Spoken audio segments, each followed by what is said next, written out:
It's a classic example of real restrictions of television. It also sort of captured, I think, what we were trying to say with the show. It's not science, but it feels like it sometimes. It's what I love about the show, which is that I have scenes like this.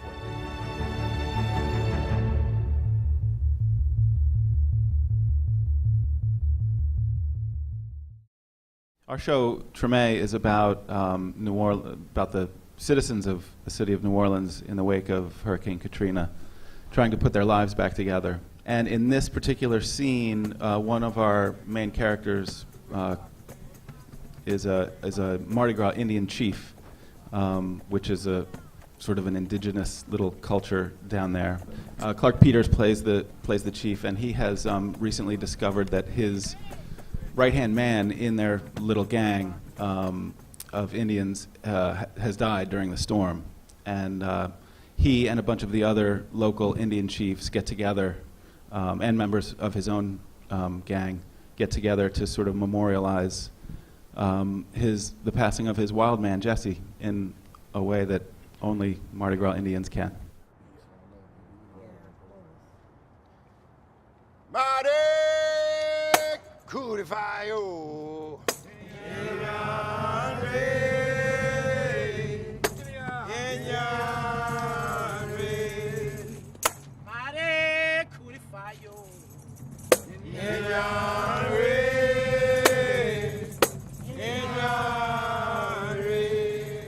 Interestingly, and this happens a lot on our show, but all of those, I think Clark is the only actual professional actor in that entire scene. Everyone else are, those are several of the actual big chiefs of the tribes down there, of the gangs down there. And they almost never, under any other circumstance, would gather that way. It's based on an event that actually happened, but so that documentary feel was something that we wanted to really try to stress in the cutting and just in the way it was shot.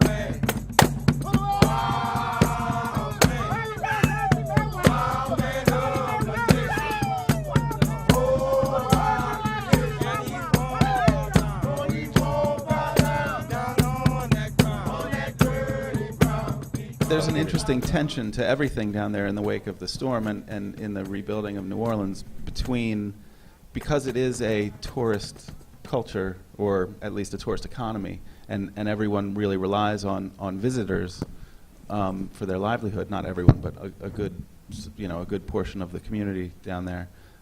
Between indulging that and also, I mean, that song that they're singing, Indian Red, is the most sacred of the Mardi Gras Indian songs, and to have it interrupted by a tour bus of Midwesterners is, something that would be almost too much to take for those guys.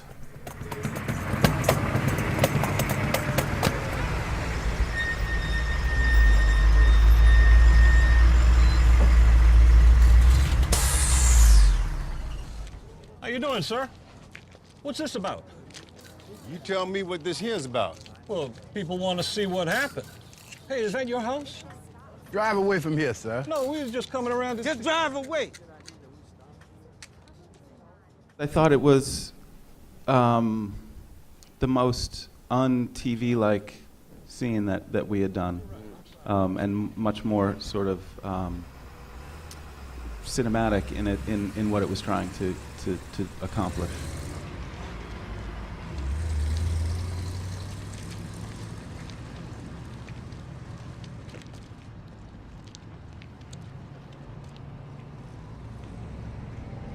I think they did maybe six takes, just roving handheld cameras, and then obviously a little more of a set piece there with the bus. But it was.